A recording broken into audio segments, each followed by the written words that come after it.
Hello, and welcome to my Mage Guide. Today, we're going to explore Arcane Mage, and with a little luck, hopefully develop an advanced understanding of the spec. Knowing the basics as provided by this video is strongly encouraged, and if you loved that wildly popular video, you'll love this one too because it's made by the same guy. Today, we are focused on complexity and how to stack those layers together. We'll be performing comprehension tests over missiles and how they form a cornerstone of the spec, as well as Arcane Blast, which adds a bit of needed meat to the rotation. We'll also see how complete rotations develop a flow. And our last test will be combining the layers of complexity with positioning, or as I refer to it, posturing. After we've gauged our abilities, we'll put them to the test in a dungeon. And of course it's Algothar Academy because after all, it's a place of learning. Now this is the 3-minute test that I like to do, where I take one aspect of the spec that I'm working with and just spam it. And I'm spamming arcane missiles so that I burn through mana. So this is a test of mana conservation. And I want to try to only use like a mana gem or arcane surge if I just really need mana.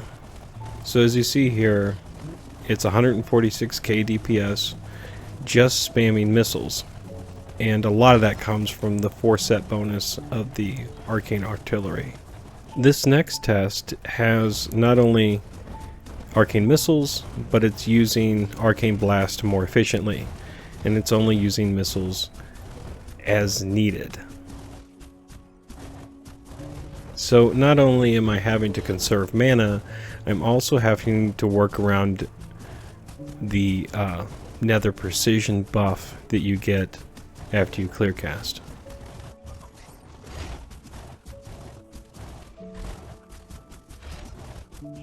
And now again a 3-minute test of the entire rotation. So this is more focused on cooldown alignments and hitting all the right notes, hitting all the right keys to create this kind of symphony.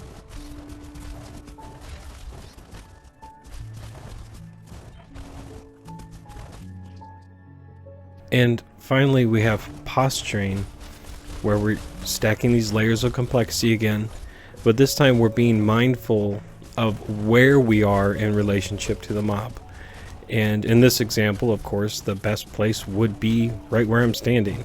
There wouldn't be a reason to jump in or jump out. When you're out or at range, you're going to use your arcane orb, your 4-set, your clear casting. You're going to use these things. But when you need charges quickly, you're going to have to go in and go get some with Arcane Explosion.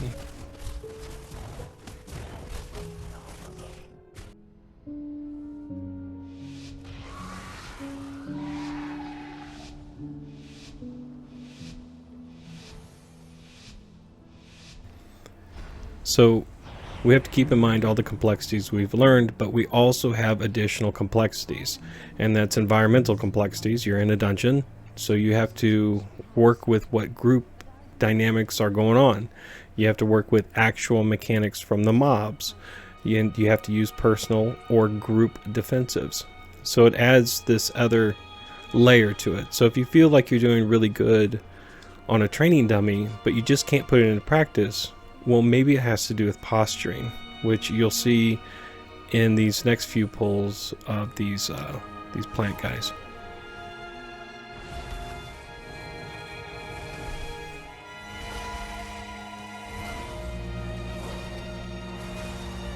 Typically the situation ends only one of two ways, is either the tank has aggro on everything or the tank has aggro on nothing. So I'm a firm believer that if you get aggro, don't be an idiot, don't go running away, fix your problem, set down a Ring of Frost, go invisible, fix your problem and move on.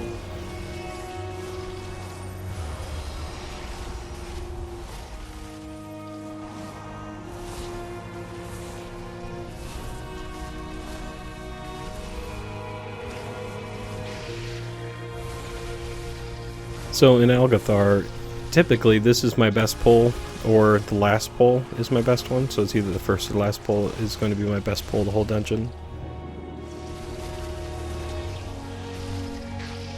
And the spec I'm using is an experimental spec that I've been kind of working with, and it's not a cookie cutter spec. I would recommend from my basics video to use that spec.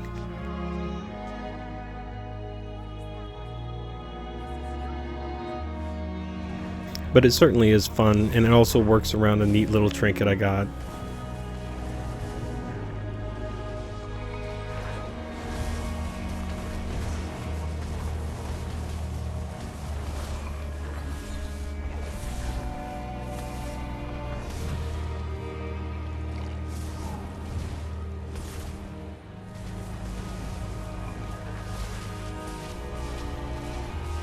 Just a disclaimer, because you knew one was coming. I suffer from spontaneous limb shrinkage sometimes, wherein my hand will be sitting on the keyboard and I will try to press escape to cancel a spell or something like that, and my fingers instantly shrink 2 inches that I just can't seem to click it. I don't know if you suffer from the same disorder sometimes. Let me know in the comments below.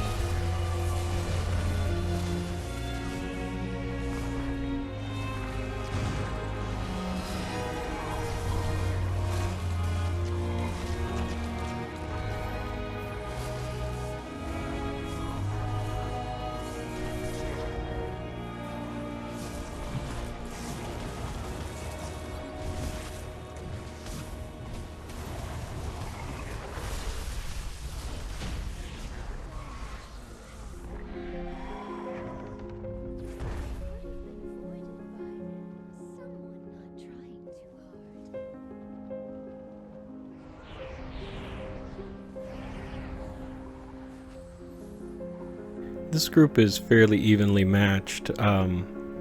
The Devastation Evoker is a little bit lower item level, so it's expected that his DPS to be lower. It's almost expected that my DPS is a little bit lower. It's not a spec that I've designed for this season. It's a spec that I anticipate will be used in War Within, so I'm being a nut and I'm practicing with it now.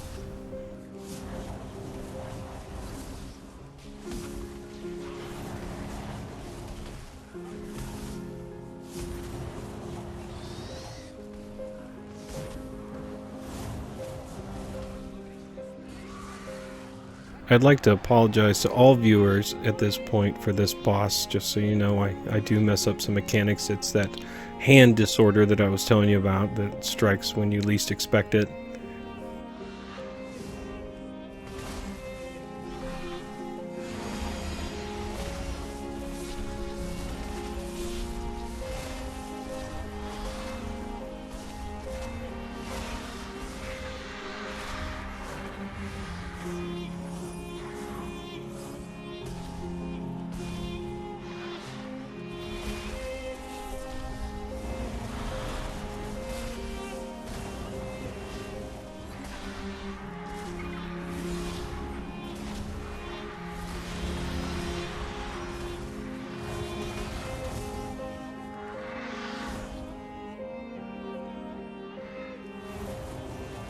That's kind of a dicey move to get the birds out of the air and then invisible, but as soon as I saw his sigil go down, I know that the radius of that would have hit them.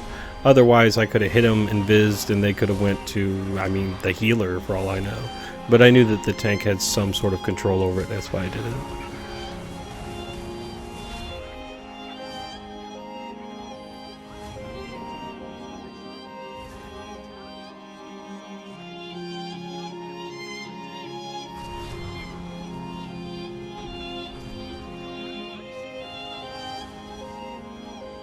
And some fun facts on this bird that I learned today, well, I guess it's just one fact, is that your shifting power used to be, or at one time, was considered nature damage.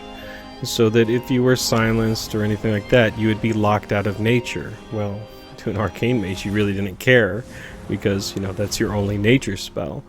But that has changed, that you'll see here.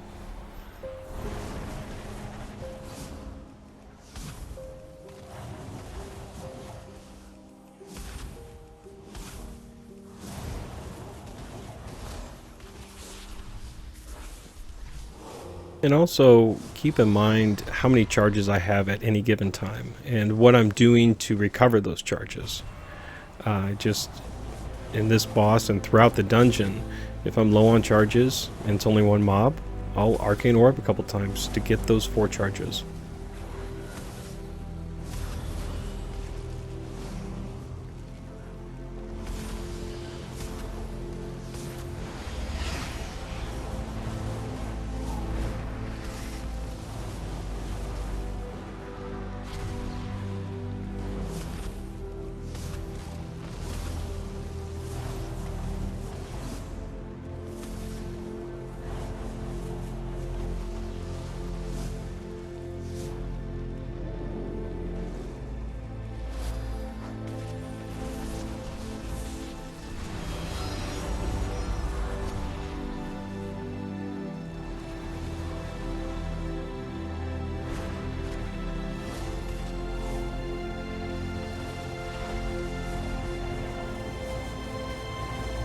And you'll see me execute bosses in that manner where I just spam arcane missiles, or I'll hit them with a barrage and then an orb immediately afterwards. It's because I know the mob will probably die within the time it takes me to cast Arcane Blast, so I'm just trying to pump out as much DPS as quickly as possible.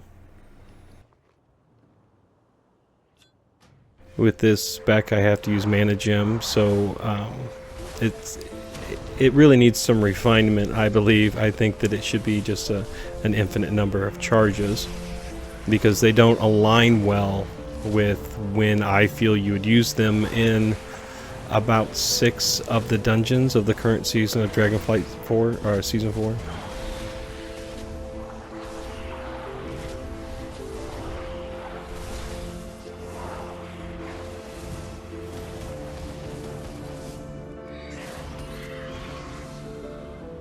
I mean, that's not to say that you couldn't just, you know, throw one out, make one, throw one out, make one, but it's more of a quality of life type of thing for me.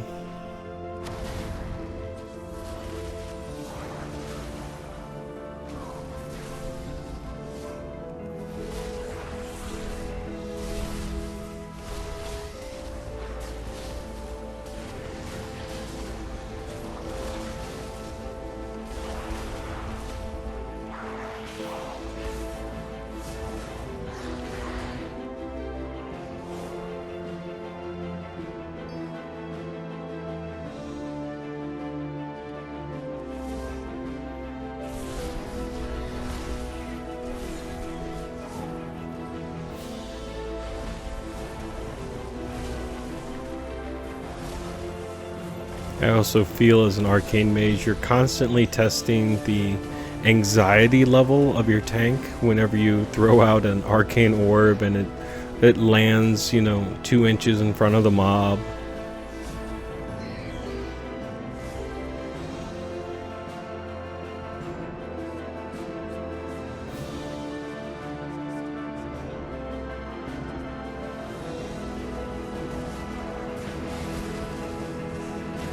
And it's not really all about DPS, and this pull is a great example of that, where stuns will supersede everything because of that that lecture that they cast will put someone to sleep, and you can blast wave that to disable that, because like right here, the evoker pushes them away, and I would have been asleep for, well, the whole dungeon.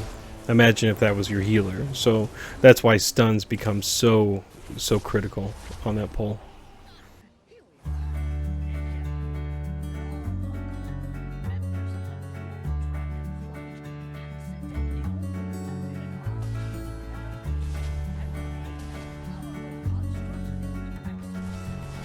And I should be Arcane Explosioning more often before bosses and on ways to other pulls, but this spec is it's a razor's edge on mana sometimes, and I'm playing conservatively.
In my professional mage opinion, if you can pump out massive DPS at the cost of your life in a dungeon and it's not on a boss, do it.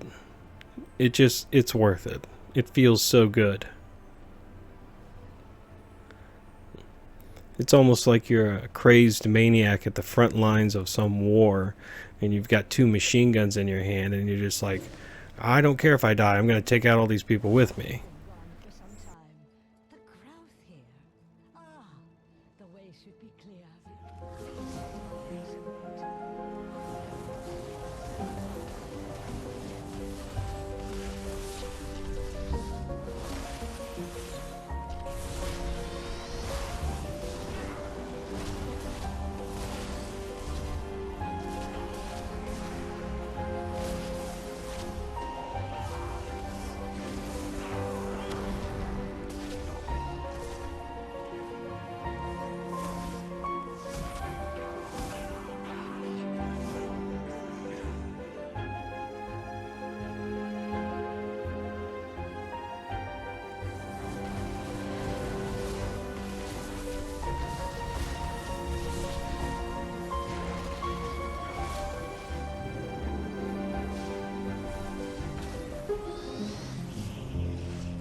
And pulling extra mobs with Arcane Orb is something that I'm notorious for. I'm surprised it doesn't auto-populate on my note whenever I sign up for these mythics. It's a common mishap of mine. But again, I put Ring of Frost down, I used my defensives, I acknowledge that I just made a mistake and I'm trying to fix it.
Extreme.